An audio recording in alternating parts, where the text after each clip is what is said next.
There should be a movie theater on every corner, the way that there used to be in every town, in every city, in every state. And they should be run and programmed for and by the people that live in those communities. How did it all start? Like, where did this whole thing start? Well, so it started with our founders, Patty Pollinger and Kathy Tauber, in the early 80s, really just honestly burned out on working for other people, especially working for men and in male-dominated industries. They just were trying to think of what they could do together. Like, what kind of business can we open where we can have a ton of fun? Am I allowed to curse? I'm allowed to curse. Yeah, absolutely.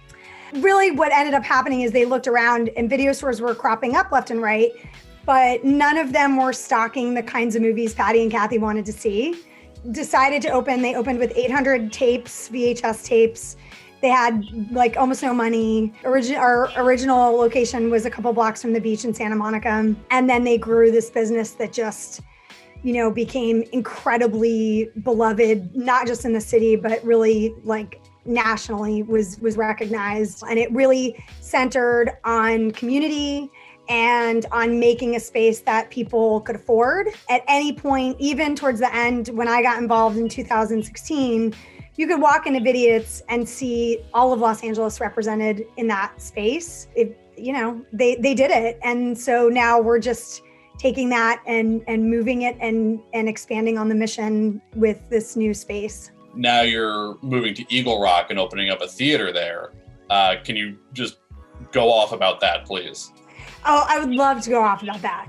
Yeah. So one of the things about Vidiots that makes us very unique is that Patty and Kathy knew that the way to bring people in wasn't just to have like a video store that people could browse and take stuff home, right? It was have events. They were doing events always. They were always programming, which is, goes again back to community and how they built that space. So in a way, we have a little bit of a blueprint because we're just feeding off of what they've been doing.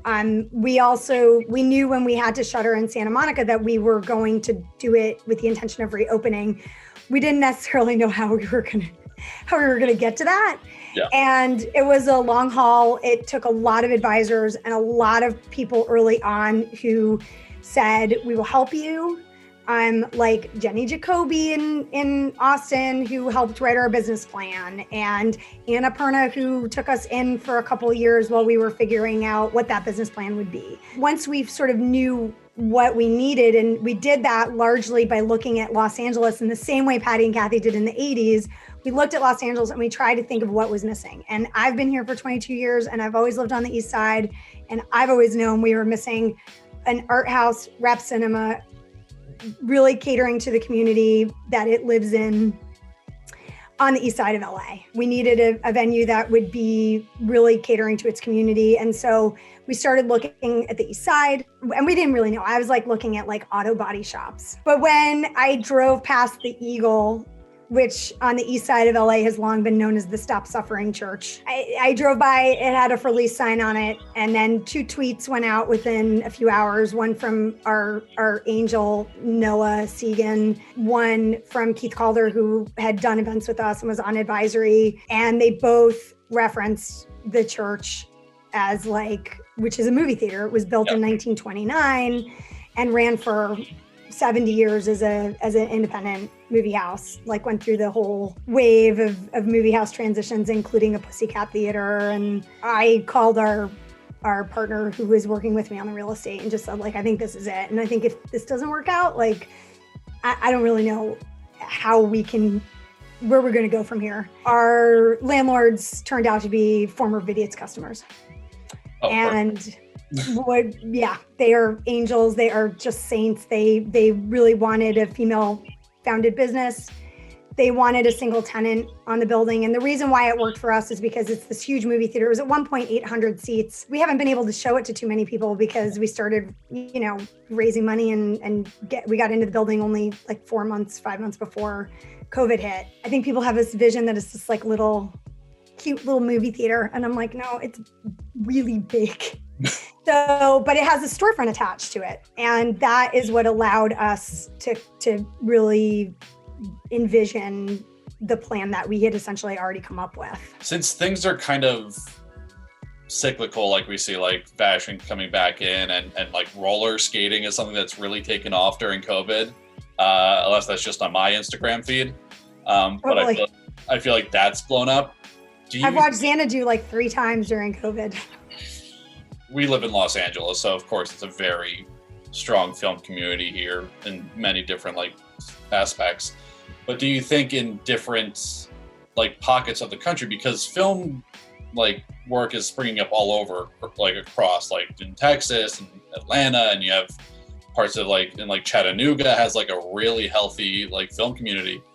Do you think something equivalent to like Vidiots, like video stores like this that are both working with the community and having events like this and still being a place where you can go and be like a 12-year-old kid and wander around and find something really weird? Do you think that's something that will hopefully come back, even though we're living in this age of streaming?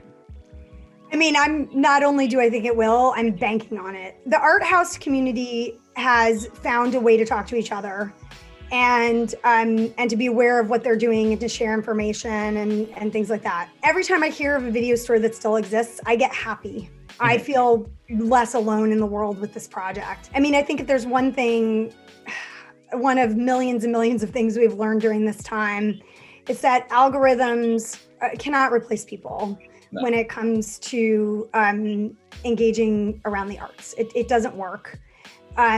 Any point of access to art, to me, is important and worthwhile to pursue.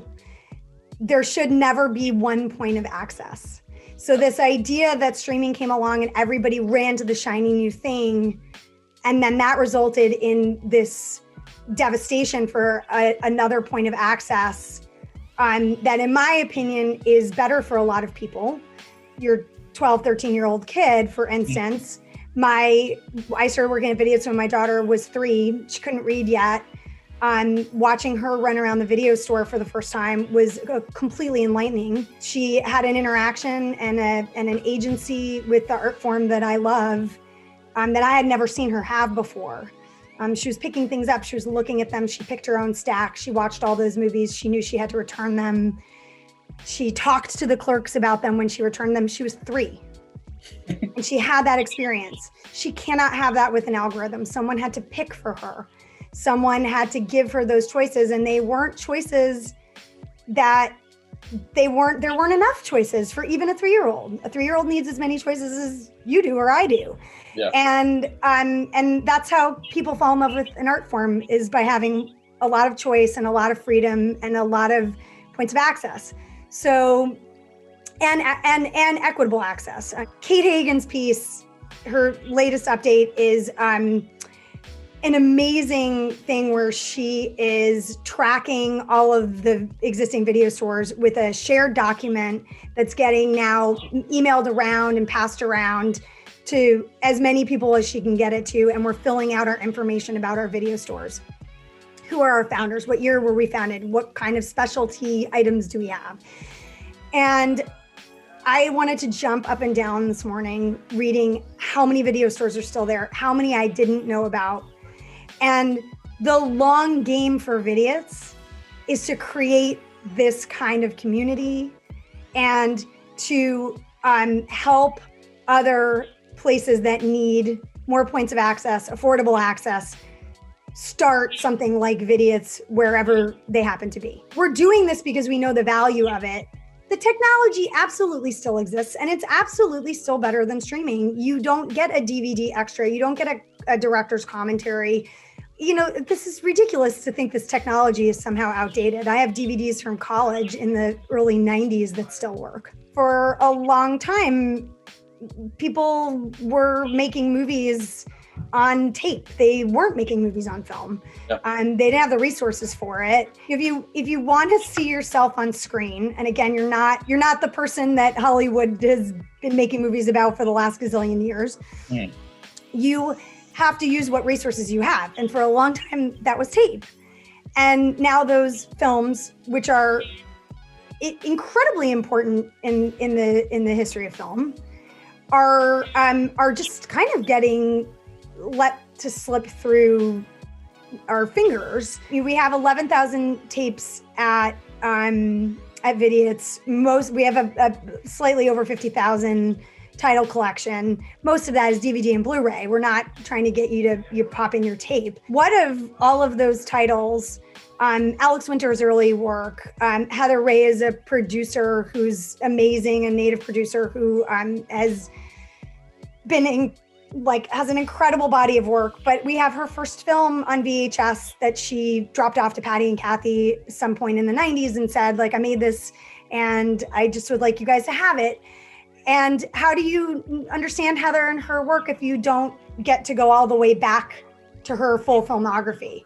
We're trying to preserve all of film history, not just the two chunks on either side of this time period where people were making movies on tape. There's so much cinema from that era of videotape was becoming more and more just readily available. A lot of queer cinema, a lot of black cinema happening in places that aren't Los Angeles, that are like Baltimore or... Totally. There should be a movie theater on every corner, the way that there used to be in every town, in every city, in every state. And they should be run and programmed for and by the people that live in those communities. I daily have people coming up to me at the building when I'm there giving somebody a tour. Someone will wave through the storefront window and say, I used to go here when I was a kid. And then they'll rattle off the list of movies they saw. These are not people that would call themselves cinephiles with a capital C. These are movie lovers. These are people who love to go to the movies.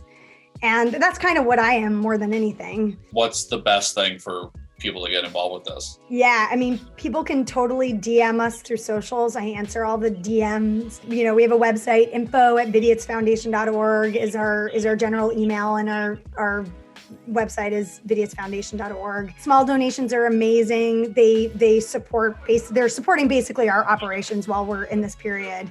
And the small donations have been enormous in terms of support and help and keeping people engaged. And, even if you make a $5 investment in something, you feel attached to it, you feel connected to it. And we certainly feel connected to the people who are investing us, even if it's a small donation or a very large donation.